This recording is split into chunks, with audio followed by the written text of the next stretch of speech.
if there are two or more functions in the form of a sum or difference or in the form of a product, how to apply the limits. So that is told by the algebra of limits. Rational function is a function where two polynomials will be in the quotient form. Remember, the limit of a function can be 0, but limit cannot be applied whenever the function is in undeterminate form. If our function for any positive integer n is in the form of x power n minus a power n divided by x minus a, then the value is equal to n into a to the power n minus 1.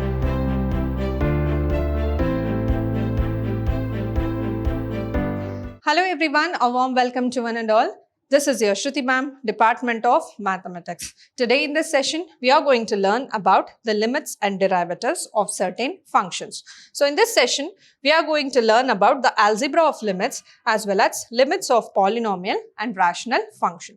So first, let us look about the algebra of limits. So we have already learned what do you mean by limits and how to apply a limit for a given function.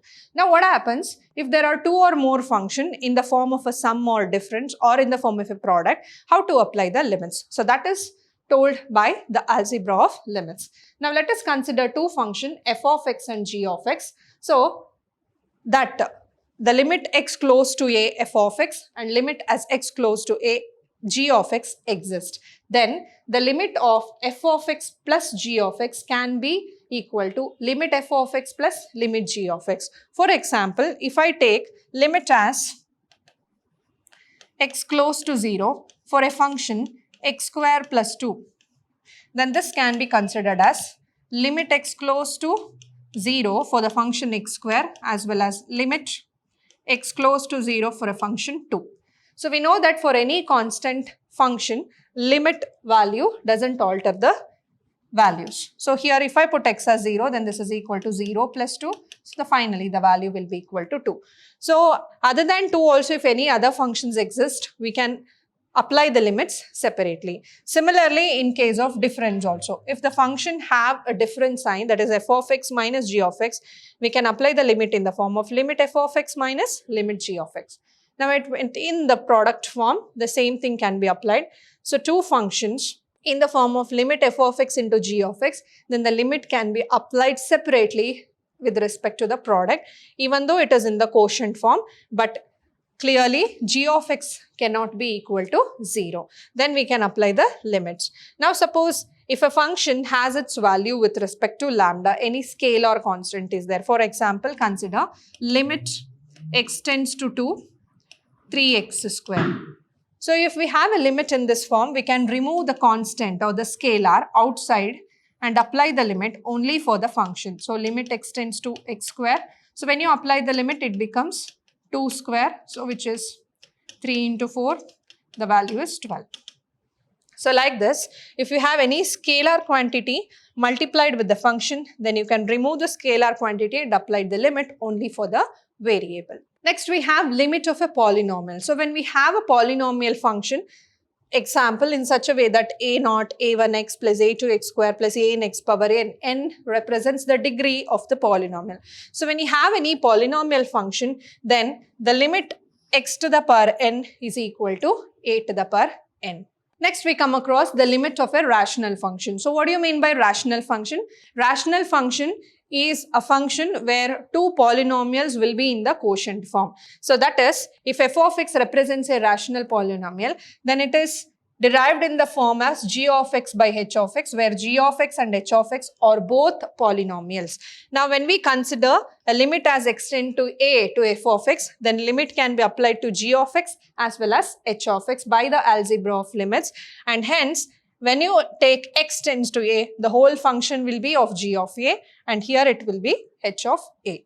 So now let us take few problems related to limits. Evaluate the following limits. Limit as x tends to 3, x plus 3. So when I apply the limit as x tends to 3 to x, then it is 3. Limit of a constant doesn't alter the value. So therefore 3 plus 3 is equal to 6.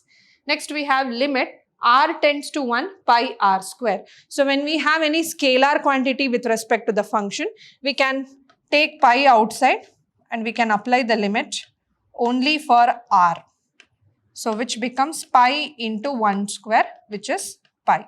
Next question. limit x tends to 1, x cube minus x square plus 1. So we can apply the limit separately. So start applying it.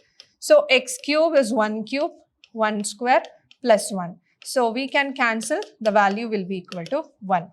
Next we have limit x tends to 4, 4x plus 3 by x minus 2. Then 4 4s are 4 into 4 plus 3 by 4 minus 2. So which is 16 plus 3, 19 divided by 2. Next question, limit x cube minus 4x square plus 4x divided by x square minus 4. So observe here, when you put x as 2, denominator becomes 0. So we have a limits in undetermined form. So 0 by 0, 0 into 0, 0 by infinity or infinity by 0, all are called as undeterminate form. So we cannot apply the limits when they are in this form. So we need to first simplify these polynomials such that denominator cannot become 0. Now here, limit x tends to, observe the numerator polynomial, x is constant, x is common. So let us take outside the function. Then it becomes x square minus 4x plus 4. Denominator is in the form of a square minus b square, which can be written as a plus b, a minus b. So we can take it as x minus 2, x plus 2. And here x minus 4x plus 4 can also be written in the form of x minus 2 whole square, because this is in the form of a square minus 2ab plus b square. So denominator, let us keep it as it is. Until we simplify the given function in the respective form, we cannot apply the limit. So we keeps on writing limit values until we apply the value for x. Now x minus 2 cancels. We have limit x tends to 2, x into x minus 2 divided by x plus 2. Now apply the limit. It becomes 2 into 2 minus 2 divided by 2 plus 2. So 0 by 4, which is 0. So remember, the limit of a function can be 0, but limit cannot be applied whenever the function is in undeterminate form. Next we have limit x power 10 plus x power 5 plus 1. Limit as x tends to minus 1. So we can directly apply. Minus 1 to the power 10 becomes 1. Minus 1 to the power 5 becomes minus 1. Plus 1. Minus 1. Minus 1. So we'll get the value as 1 by 2 minus 1 by 2. Next one. Limit 3x square minus x minus 10 divided by x square minus 4. So we can simplify the polynomial in the numerator. We can factorize it. So we can write 3x square minus x minus 10 as 3x square minus 6x plus 5x minus 10. So we can write this as 3x as a common factor, x minus 2 plus 5, x minus 2. So we can reduce this in the form of x minus 2 into 3x plus 5. So instead of this, I'll write x minus 2 into 3x plus 5. Why I'm reducing? Because when you apply the limit as x tends to 2 in the denominator, it becomes 4 minus 4, 0. Denominator cannot become 0. So we have learnt in the algebra of limits, that is f of x by g of x can be applied where g of x is non-zero function.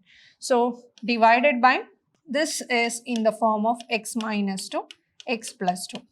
We can cancel this and now we can apply the limit. So 3 into 2 plus 5 divided by 2 plus 2. So 11 by 4. So this is the value of the limit. So a plus b is not equal to 0. Limit as x tends to 1. So a plus b plus c. Put x is equal to 1 here also. We have c minus b plus a. So this is the required limit. So one more important standard result we need to remember here. If our function for any positive integer n is in the form of x power n minus a power n divided by x minus a, then the value is equal to n into a to the power n minus 1. For example, if you have a function in the form of x square minus 4 divided by x minus 2, limit as x tends to 2. So we can clearly see if I take x is equal to 2 here, it becomes an undeterminate form. So therefore, for such cases of limits, there is a derived standard result which can be expressed directly in the form of n into a to the power n minus 1. So what is the value of n here? 4 can also be written in the form of 2 square. So we have x value as x itself, a value as 2, n value as 2. So therefore here n is 2. A is also 2. 2 minus 1. So 2 into 2, which is equal to 4. So let us check this separately. So limit x tends to 2. X square minus 4 can be written as x plus 2 x minus 2 divided by x minus 2. Now cancel this and apply the limit. We will get 2 plus 2 is equal to 4. So that's why for any case wherever limit x tends to a, x to the power n minus a to the power n by x minus a is there, then we can directly write the answer in the form of n into a to the power n minus 1. Evaluate the following limits. So x cube minus a cube divided by x minus a. So this is clearly n into a to the power n minus 1. So the answer is 3a square using the standard result. Next one, x cube minus 8 divided by x square minus 4, but we do not have a denominator in the form of x minus a. So what I'll do here, I'll keep the limit as it is. I'll divide both numerator and denominator by x minus 2 because 8 can be written as 2 cube and 4 can be written as 2 square. So let us divide both by x minus 2.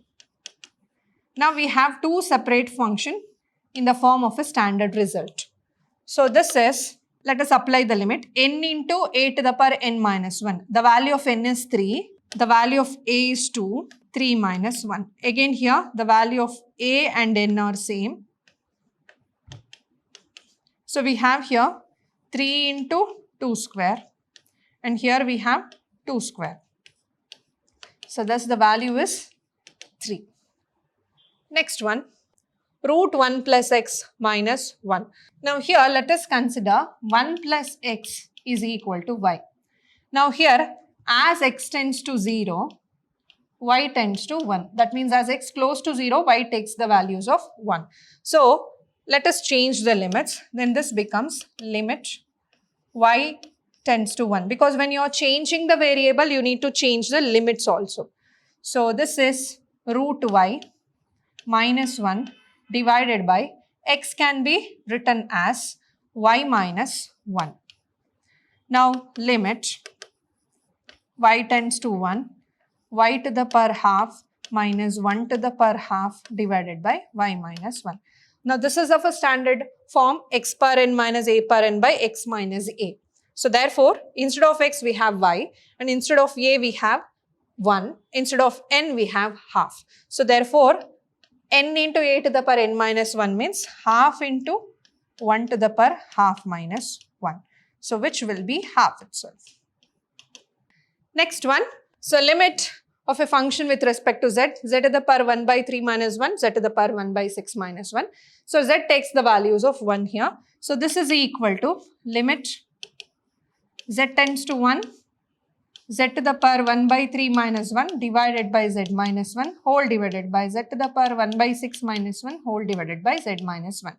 Applying the limit we get 1 by 3, 1 to the power 1 by 3 minus 1, 1 by 6, 1 to the power 1 by 6 minus 1. So cancelling this, we'll get the value as 2. So this is the final answer. So in this session, we have learned few standard results and evaluation of certain limits. I'll meet you in the next session. Until then, keep watching, keep learning and keep exploring. Thank you.